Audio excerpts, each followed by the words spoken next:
Hi, it's Robin from the Cocoa Daisy Memory Keeping Design Team, and today I wanted to show you a little bit about stenciling.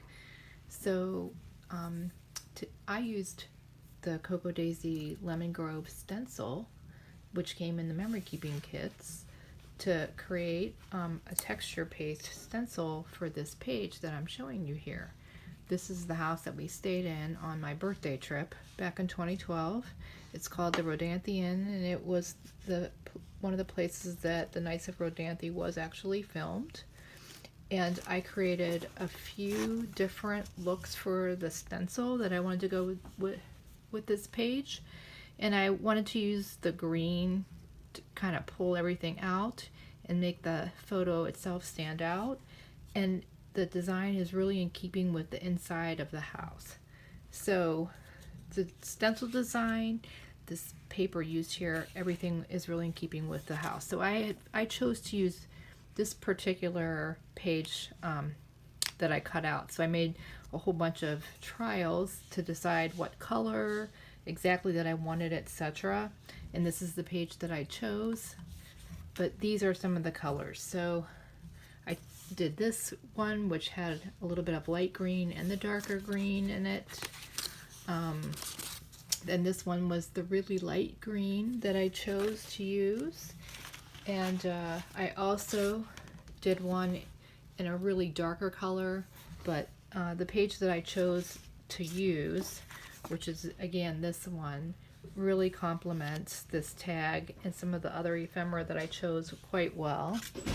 I also created this one, which is a little bit lighter than this one here. You could see that it's a little lighter, and I really like it, but I cut it way too short, and I didn't want to fool around with that, so I mixed up a new batch.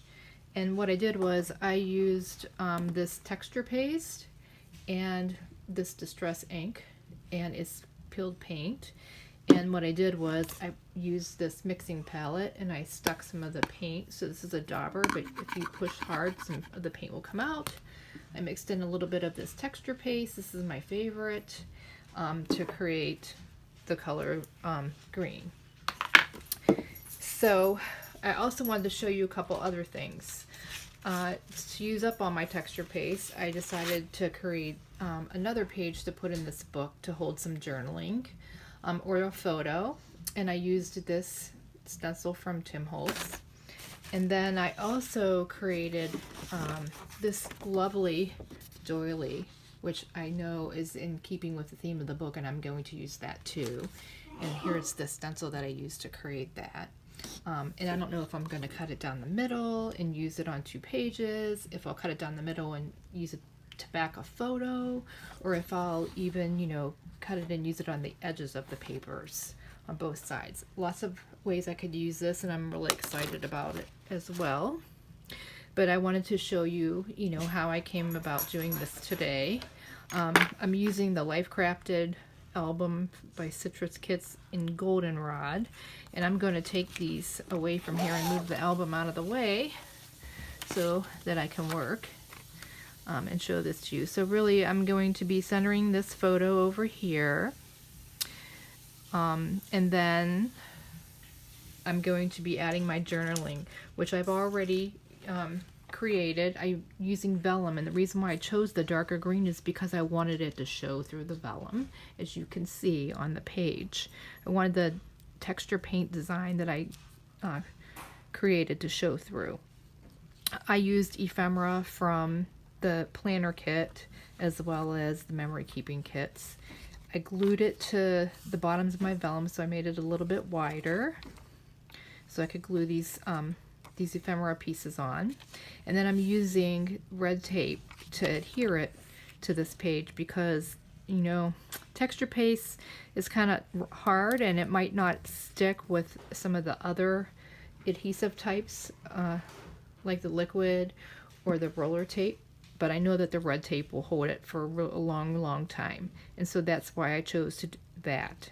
And then I stamped the sentiment on this little ephemera piece from the kit, and I believe this is also from the planner kit. and I'm going to use it, you know, I like to use these upside down on here, but I'm using it really to create the triangle on my page. And you know, the visual triangle really draws the eye around the page. And so that was the purpose of me using that. Plus, it kind of brought the two colors together. I used another paper in the kit, plus some of this white textured paper to back my photo. A lot of times I will print them out with a white border, but I really wanted to add texture to this. And then I used the stamp from last month's kit to really stamp on here because, first of all, I love the phrase "loved this," and it goes perfectly with the house because I really did love it. And then it also goes with the other ephemera that I chose to go on my page. And so you will be seeing me post this on my Instagram, but it's also part of a couple of pages that I will be showing on today's blog. Thank you and have a great day.